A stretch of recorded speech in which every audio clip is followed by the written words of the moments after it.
Pas encore de miracle pour le Stade Rennais, mais un 80e anniversaire bien fêté pour les Lillois. Voilà comment on peut résumer le choc Lille-Rennes de ce week-end. Un match assez fermé, mais que j'ai quand même apprécié. Parce que quand on parle de match assez fermé, il suffit de regarder les statistiques. Tu te retrouves avec seulement 3 tirs cadrés durant toute la rencontre, même pas 10 tirs tout court en tout. C'est très peu et le but vient du génial Zegrova, qui parfois est énormément frustrant, qui t'a un peu allumé la lumière au cours de la rencontre. Malheureusement, il sort blessé. Au moment où je tourne la vidéo, j'ai pas encore le communiqué médical de la part de son club.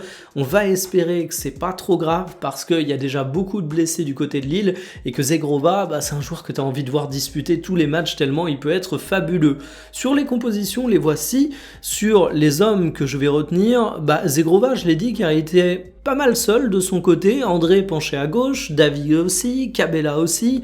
En fait, quasiment toute l'équipe, mais les noms que je vous ai cités ont été absolument excellents malgré tout. C'est vraiment des Lillois qui étaient en réussite. David peut-être un petit peu moins derrière ceux que j'ai cités, mais quand même, on voit dans les heatmaps de la rencontre que tu as deux équipes qui ont eu un mal fou à pénétrer dans la surface de réparation.